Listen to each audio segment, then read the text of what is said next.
I'm here at the Wavelength Winter Festival. For those who don't know, Wavelength is a non-profit art and music organization based in Toronto, and they're celebrating their 24th year. Let's go inside.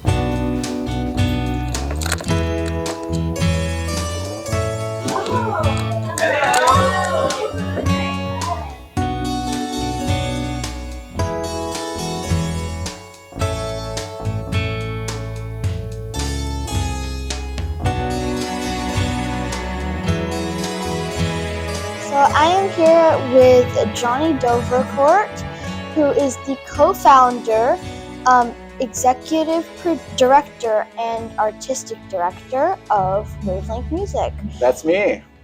Jonny, what have your favorite parts of this festival been so far? Oh my gosh. Well, the music's always the part that excites me the most.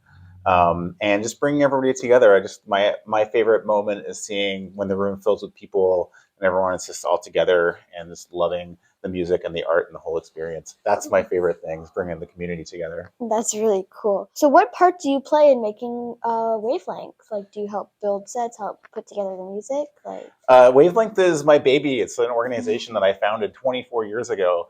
So basically, I select the talent and choose the venues and oversee all the production, bringing together the staff and supporting the team, and really lending all the resources I can so that everyone can put on the best show possible.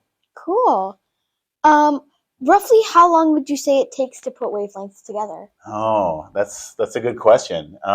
We start planning the shows usually about 6 months out. And then we have a few months of promotion time, and then the week leading up to the event is usually pretty busy. Yeah. And then the day of the show, we usually, like, depending on the venue, we'll start in the morning, like 10 o'clock in the morning, and then start building all the sets and the sound system, and then a few hours of sound checks, which is what we're doing now. And then before you know it, the doors are open, people show up. Wow.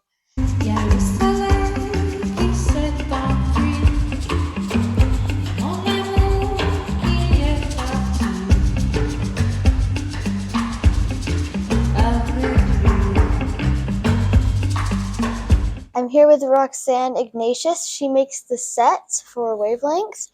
What's your connection to Wavelength? Like, what special things do you do? Well, my connection to Wavelength first started out back when it was at Sneaky D's. I attended a lot of Wavelengths. And then the first year that it was on the island, they put out just a general call for people to do installations, and I applied to it. And they were like, hey, why don't you do something for the stage? So I made curtains. Like, I did some hand-dyed shibori stage curtains. And I've kind of been sucked in ever since. That was like 2016, I think. Wow, cool. My favorite part about doing installations, I'm such a behind-the-scenes person. I hate it when people look at me. But I love just kind of melding into the background and like observing, just creating like a weird space for people to be kind of jolted out of the ordinary, just like forced to be silly.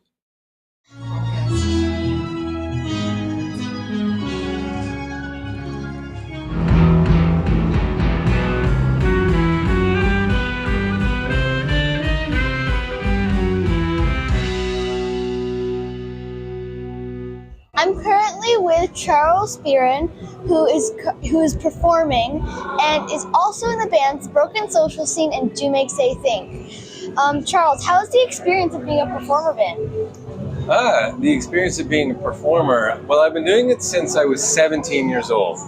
I started my first band called the Dead Lemmings when I was 17, and I've been in bands ever since. So I'm very much at home on stage.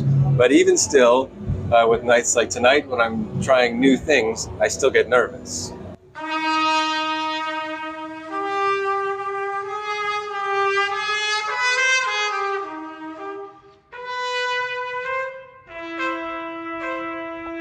does it feel to be a part of this festival's history? That's a good question. Wavelength is a very important part of the sort of indie music scene in Toronto.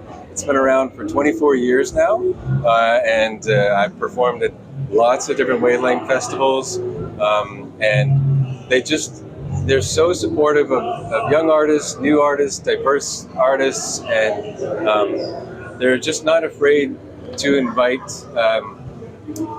kind of some of the weirder kind of music. Like if you want to hear something that you haven't heard before, it may not be good, but it will be worthwhile. It'll be kind of a curious thing. Then Wavelength is a great place. It's like a soup of all kinds of interesting sounds.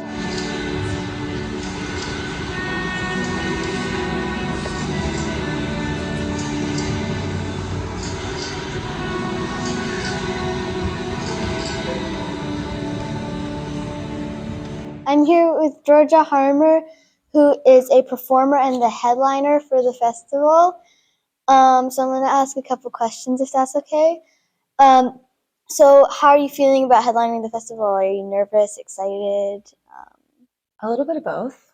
I'm a little bit nervous. I think just pre-show jitters, Right. just making sure I remember everything. Like I had to print my set lists and just make sure I brought my tuner and like all the little things. So I'm preoccupied, but I'm excited to be on stage.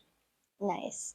Who are your biggest like icons or influences in music or Good anything, question. I guess? I'm a really big fan of, in terms of songwriting, I'm a big fan of Feist and her whole catalog. Great. I just got introduced to Patty Griffin. Patty Griffin. I really like her music because it fuses like songwriting, but also rock and kind of like more of an edgy 90s vibe, which I really like.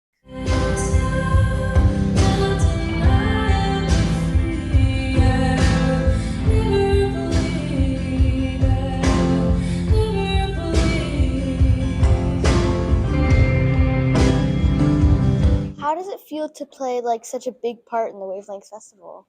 It feels really nice. I'm really honored that they asked me. I think when they asked me, I didn't realize that I was headlining. And then I saw the poster and I was like, oh, I guess this is kind of a big deal. So it was a surprise and it was really nice to be asked.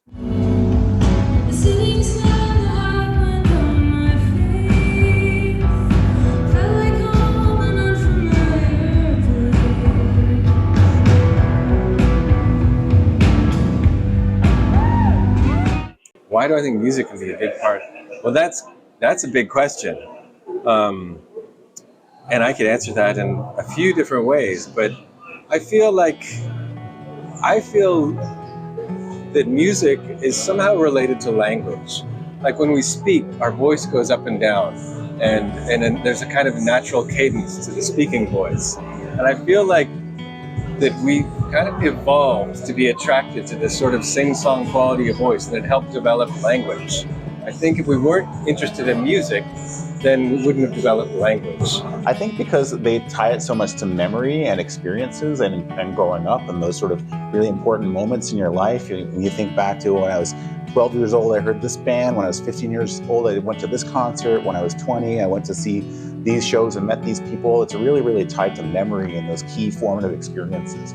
So people are really, really tied to those, like really tie music to those memories. But the danger of that is sometimes you can really get stuck in nostalgia, like really like stuck in the past. So that's why it's important to keep listening to new music so you can keep building new memories and sort of stay young forever.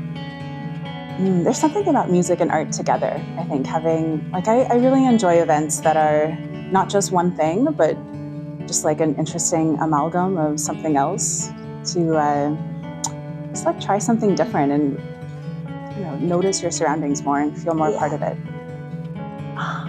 Good question. I feel like music has always been a really big part of my life, from listening to it to going to shows. And I think it's just inspiring, and it's good to have kind of like a creative outlet for different things you feel or think about that isn't just like a conversation. And I think that's always been useful to me. So I feel like other people probably feel the same. Wow, what an amazing festival with a bunch of really talented creators. I'm Jolene with CBC Kids News. Good night.